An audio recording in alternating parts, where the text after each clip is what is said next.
Well, good morning, everybody. Thanks for joining us this morning for our annual, and we like to turn this actually into a biannual event, snapshot of what's going on with public safety, policing, crime in our community. So I'm going to kind of give some opening comments and some opening remarks on the overall state of public safety in Sioux Falls, and then Chief Toom has quite a few slides that he's going to walk through with different stats to share with you all today.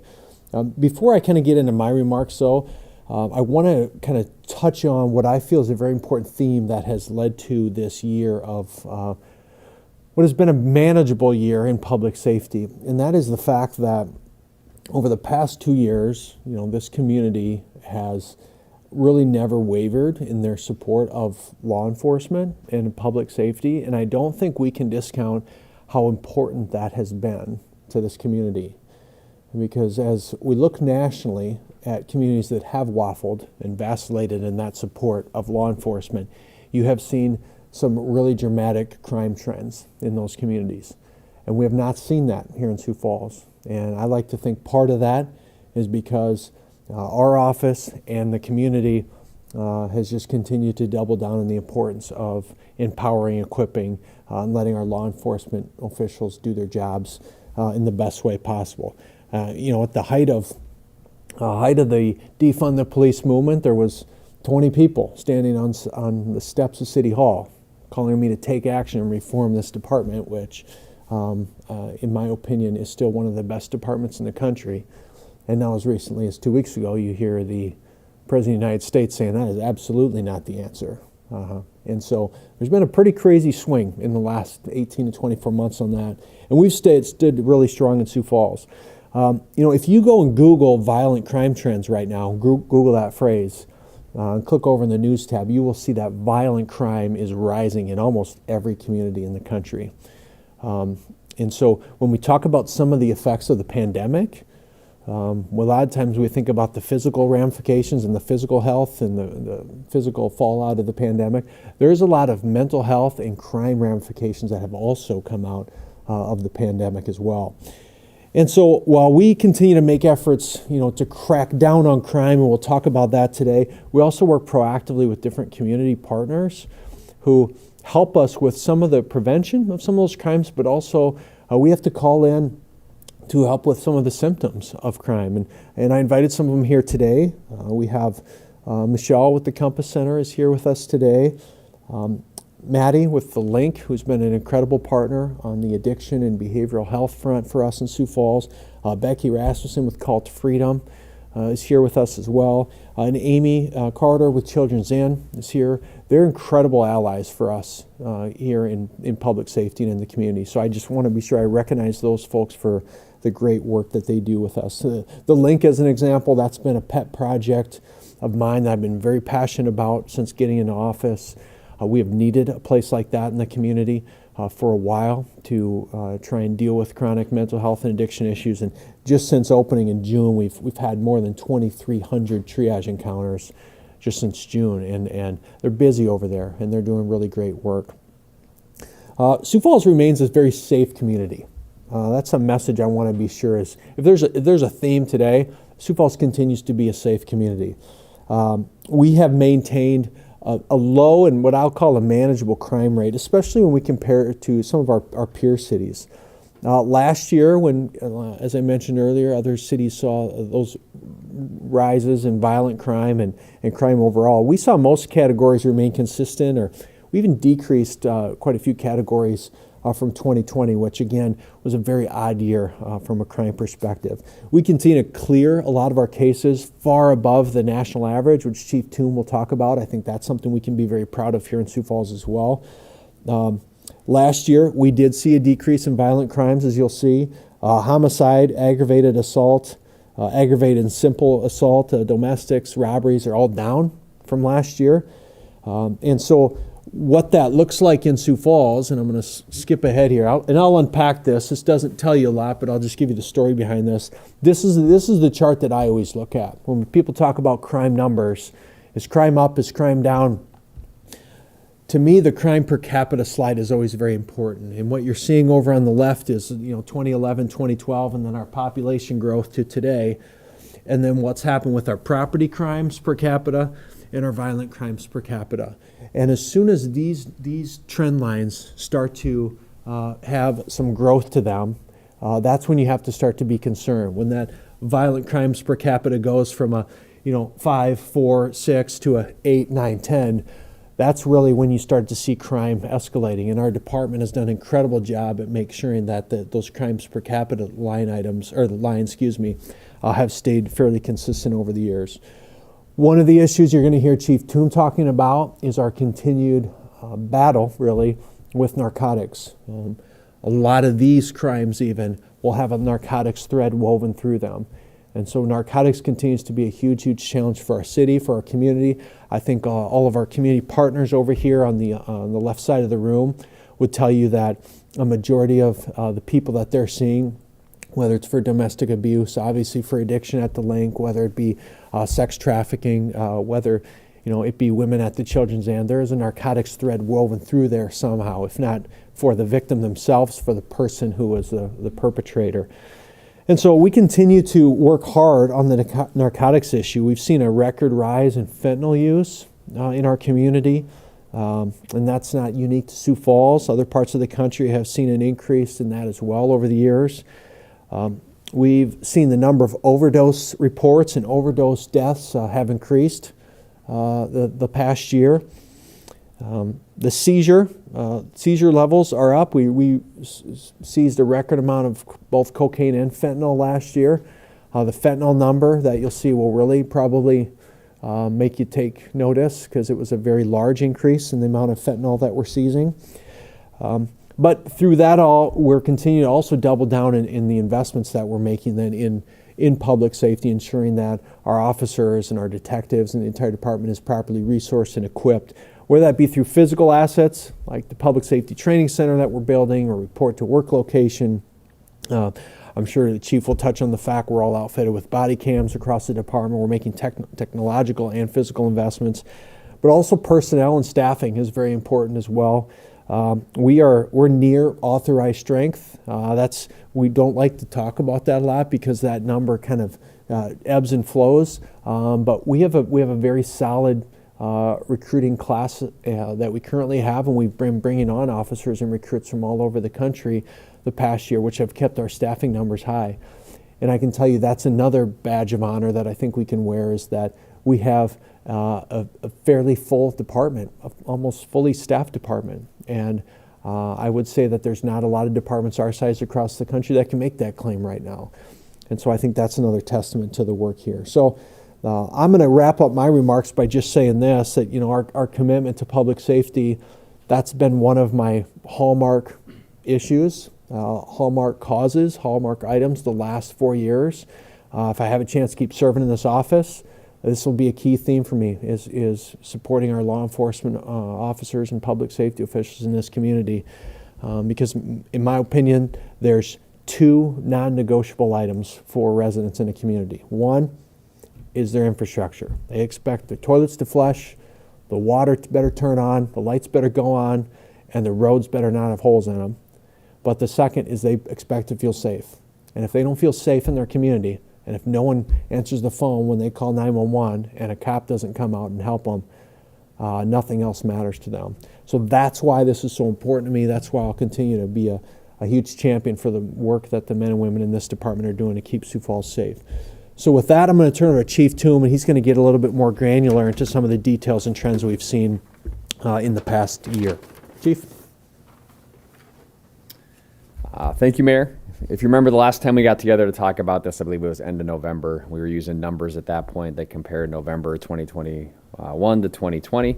This will be the full crime stats for 2021 that we're providing today. Again, we're going to try to hit this at least twice a year, biannually, just to give updates and have people be transparent. It's a topic of interest for many people. We want to make sure we provide people with information that they want to know. Again, if we look at city population and calls for service, I think you've been provided this graph as well.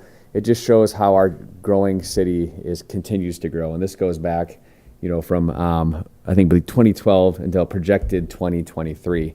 What we see is pretty traditional trend lines that keep growing at an expected rate, and nothing that really alarms us or puts us in a position where we see anything new or different. However, we kind of did this graph here just to show off what we're looking at in the future, because the reality is we can talk about now, but if we're not talking about 2030, then we're not really doing our job. And this really projects based on 2.5% city population growth and 1.95% calls for service growth per year, and kind of shows where we'll be at for 2030. So as we look at 2030, at roughly 152,000 calls for service and a population of roughly 253,000, we kind of have to know where we're heading to know what we need to do and what we need to double down on and make our efforts on. And so again, know that your police department in your city is looking towards the future, not just for right now. And again, record call volume is what we should expect every year, because we should expect incremental growth every year as we continue to grow as a community. So don't be shocked by the calls for service numbers, but recognize we predict about 4,000 to 5,000 people join us every year. Well, this year it was close to 7. So we'll see where that growth goes and where it takes us. During that time frame, if you look at our investigative cases, our detectives and our detective bureau does a great job following up on cases, as we'll get into later, but we can see a substantial increase in their investigative cases. And part of this is the community of Sioux Falls, we have a place where we want you to report what happened to you. We want you to report your crimes, however small they are. There's online reporting, there's phone reporting. It may take time to get to these reports sometimes, but we want to create an environment where you're reporting what happens and not just accepting it as part of your life, that this is just what's going to happen. And so again, as our population grows, we've seen our investigative cases grow as well. That's a sign of a growing community and a growing community that wants to interact and report what's happened to the police. Again, we look at clearance rates, and you'll find that the Sioux Falls Police Department is longly held high, their clearance rates, especially compared to national averages. Again, we look at 100% clearance rates in 2019 and 20 for homicides, well above the 62% national average. And again, 2021 was 80%, and you'll see that's still a case that's under investigation, which is the Gilberto's case, which is an active investigation, and we're still actively working on finding a resolution on that. But again, if we look through rape, aggravated assaults, and stolen vehicles, all of our clearance rates are well above the national average. Again, we talked about staffing. Again, we are authorized at 284 officers.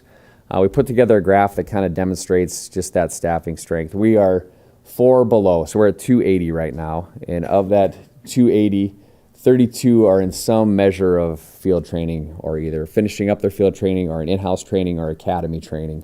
So again, this is a big hire. We've hired a lot of people over the past several years because we've been really pushing to get up to full staffing. But seeing this number here and realizing that we are really getting close to taking some of these 32 now, getting them through field training and experiencing what a fully staffed police department can do, because it has impacts on very many levels. But also, as the mayor alluded to, it's a moving number because not everybody that we hire makes it. There is an attrition rate because we don't just hire a number and then once we hire them, they just don't automatically make it through field training. There is an attrition rate that happens too. And so we know there's retirements and other things that happen. So as you get to a certain size, again, that number is always kind of moving. And we project and forecast that as we look ahead to how we manage those numbers. But again, we're going to get into some of the details of crimes. Again, provided for you this data. The homicides down from 13, which was a high in 2020, down to 5 last year, which is a great number to see. Again, it's also a great number for our community to know that again, this takes community collaboration and effort to make this happen. Because the reality is police department, we are responding to crimes a lot of the time. A lot of the proactive measures we do work, but it doesn't work if a community is not involved also. And this is where the community comes in to say, you know what, gun crime and violence that we see of that nature is just not something we can tolerate. And that's a message that doesn't just come from city government or from the police department, it comes from people across from all walks of life. Again, rapes up slightly from 116 to 119 from the year before, but really if we look at that, it's a pretty steady trend line. This is a very interesting one for aggravated assaults and as far as aggravated assaults and aggravated assault domestic. It's worth pointing out that both of these decreased. These decreased primarily because of the works of our community. If we look at assaults, especially domestic assaults, and going to this one as well, we saw domestic simple assaults go down as well. Again, police can only do so much in this. What resources are available before these incidents happen and after these incidents happen, which is why I think our partners in the room today play a big role on that. Because without a support system, without resources, without support to change, some of these situations just escalate and get worse. And this comes back to the community police department collaborations that we talk about. What we do together and how we interact together matters and has a tangible difference for our community. And I have to use this opportunity, if anybody's watching, if you're in a relationship or in a situation where you need help, there's people lined up waiting to help you, and just reach out and ask to any of our community partners, whether it's Compass Center, Children's Inn, Call to Freedom, the Link, numerous others. Just look out there. There's people out there that want to help and want to make an impact in your life for the better. Again, robberies down from 136 to 113. Again, it's important to note sometimes people confuse robberies and burglaries. Robberies are things that are taken by force. Somebody breaks into your unattached or unlocked garage, that's more of a burglary. That's a different crime status. There's a little bit of confusion about that. Again, and burglaries remain on the rise, and a lot of this, we don't see a lot of occupied house burglaries. There are a lot of unoccupied, where people are kind of scouting out when people are out of town, or unsecured garages or things of that nature. Stolen vehicles, I think we've championed this cause quite a bit. Up dramatically, and they've been up dramatically for years now. Again, the common trend, keys left in vehicles, vehicles left unsecured. We're going to get into that a little bit later about some steps we'd like to see you take. But again, you'll hear us talk about it again and again. This is a number that we as a community directly can impact. I think we should make it a community goal for 2021 that our stolen vehicles go down, and I'd like to see that happen. And that's something we can all do together. Larcenies, again, up slightly, but again, not a number that we would see is very, very concerning. Vandalism is down slightly as well. Again, kind of gets us to our next topic, which the mayor started to talk on, but it's important for every part of our community as it has relations to every other crime category that we just talked about. This is the amount of fentanyl seized in grams this year, 2,028 grams of fentanyl, which, as you can see, is a dramatic record, and something that should alarm the entire community, and especially we see young people in particular being attracted to this drug, and family, parents, you need to know about this. And we'll get into some of this as we get a little further. I've got some visual aids and some things we can talk about, but take note of this and make sure this is something where you're discussing with your kids. Methamphetamine, again, near record amounts of methamphetamine seized last year as well. This all leads to a dubious record that we set last year, which is overdoses and overdose activity. You'll see in 2021, we set a record for overdose deaths at 29, and the other data is there as well. You can see Narcan uses as well as just reported overdoses. And this is just what we know about, right? Because we know there's stuff taking place that isn't being reported to police. But we are on the trend again from last year of a record amount of deaths primarily from fentanyl and methamphetamine. And this is something that, again, we just can't ignore as a community, and we need to make it a community conversation. So one of the primary culprits of the fentanyl is the M30 pill. These are fake. Right? If they weren't fake, I'd be holding about $75,000 to $100,000 worth of fentanyl in my hand. But these are fake, and this is for the media. You can take a look at it afterwards. These tiny M30 pills, usually laced with fentanyl, are a lot of what we're seeing and a lot of what's being moved through our market right now. And you can see from our visual aids here, they're tiny, right? Numerous ones fit inside of a quarter. But as the story with drugs, with the story with methamphetamine, with the story with fentanyl, is that there's a cash trade, right? People are doing this because there's money to be made, and where there's money to be made, there's usually guns in the drug trade as well. It's just an example of some of the seizures we've had from this year. And I'm going to talk about this a little further. The Sioux Falls Drug Area Task Force, which consists of the Sioux Falls Police Department, Minnehaha County Sheriff's Office, DCI, numerous federal partners, have done an outstanding job this year. They've seized more drugs than ever. They've been out making more impact as far as the supply than we've ever seen. The reality is that more people died this year. Right? The illusion that the police department can eradicate and remove all drugs from society is a false one. This is a community conversation, a family conversation, where we really have to talk to our loved ones and talk about what we're doing. Because the reality is if you're a parent, keep an eye out for these pills. Talk to your kids about this topic. Let them understand, let them know what they look like, because you better learn it from them than from somebody on the street or somebody at school or somebody somewhere else. It looks like a harmless little pill. It can result in your life. To the kids of the community, right? So I'm the police chief. This is my job, to get up and talk about crime stats, to talk about drugs, and talk about different things. The reality is, I'm a brother, a husband, and importantly, a father of 3 kids, right? And so I want you to think about this from our perspective, right? What you're going to tell your parents when you're gone because you decided to take this pill this one time. We care deeply about this topic. And again, as a father, and a parent, as many of us are in the room, I can't tell you enough how impactful it is on officers who have to tell your parents that you're dead because you took a pill. I can't erase the cries of mothers and fathers from being on these calls, and that's the one thing I remember. And I want you to think about that too as you look forward and think about this type of activity and drug activity. In this day and age, as young people, we're told we get to make mistakes and we get to learn from our mistakes. The reality is that you don't get to learn from this mistake if you make it. It costs you your life, and again, I want you to think about the loved ones you have in your life and just what you're leaving behind and if it's really, really worth it. If it's really worth it. I remember as a kid, and this will date me, I remember the story of Len Bias, right? Talking about cocaine, talking about how he tried it and lost his NBA basketball career. We need to make that more relatable for kids too. We understand that, again, people die and there's real world implications to that. And again, you can make mistakes in life, but some mistakes you don't get to unlearn. I'm telling you right now, like the whole stove is hot analogy, I'm telling you the stove is hot. You don't need to touch it to not get burned.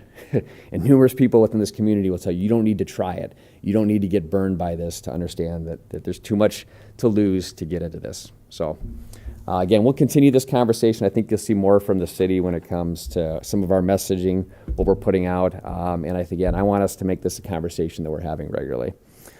On to some other topics, though. Again, we'll have these ready for you. You're going to see some messaging from us. Again, this community initiative, this community goal to have less cars stolen in our community. So we're going to do some graphics that we're going to start passing around. I encourage you to retweet them, post them, whatever social media things you do. We want to make it a habit for the community of Sioux Falls to lock your cars and check where your guns are, make sure your valuables are secured. So you'll see some of these come out on our social media platforms. I encourage you guys to put them out as well. And here's one. I'm not telling you what to do, but consider a 9 p.m. routine. Remove your valuables and firearms from your car, lock your home. Make sure you take proactive steps to make sure that your stuff is safe. Because the reality is that the things that are left in cars and cars themselves are used in crimes throughout the community, and this is a step we can take. So everybody's got a smartphone. Put a daily reminder on 9 p.m. Wander over to your key fob, hit lock a couple times. If you can't find your key fob, it's probably in the car, which means you're leaving a car to get stolen. So again, there's other things we can do, but just wanted to draw a light to that. And again, you'll see, we've been talking about it. Well, now we're going to hit you with social media on it too. Again, we've talked a little bit about full staffing, some of the initiatives we've had. Our hiring and training processes are better than ever, and we're trying really to make sure we get that supply going. We're able to offer a remote state academy within Sioux Falls to keep people close to home. Our marketing, our targeted social media marketing, our job fairs, the different messages we're putting out, we're really trying to be proactive to get people and the message out there that this is where you want to work. And that recently has come to light too with some of the incentives and different hiring bonuses that we've put in place to keep up with national average. You can now get a $1,000 hiring bonus and then a $5,000 for certified. And this is just to keep pace with the national average. We've kind of covered that in some of our other things. We're also working to make basically a better work environment. We have over 86% of our team now on 10-hour shifts, which means they get 3 days off. This is a necessity for law enforcement to get more time to decompress, to be more relaxed, because it's a stressful job. And allowing our employees to have that kind of schedule really helps out as far as creating that work environment that we want to create. Additionally, we've been able to work and offer some workout time because, again, we know the physical activity components are important as far as dealing with stress and mental health of officers and working to make sure we're creating that great work environment. We kind of covered this. Our core officers, we've covered that in the past where we have certified officers come in. We're able to fast track them, get them plugged into the department. But as I said in the past, we do not compromise standards for that. You don't just get a free pass because you're a certified officer if you come in. You meet the standards, you do things our way, or there's not a room for you in the department. We've had good success with this program, but we haven't kept everybody that's come through this program either, because again, standards matter. We'd rather work with less numbers than the wrong numbers, and I think I've said that before. Again, we've talked a little, I kind of mentioned this, referral bonuses, and this is something we want to encourage people within the department to recruit people. They're our best recruiters, but you as a community are great recruiters as well.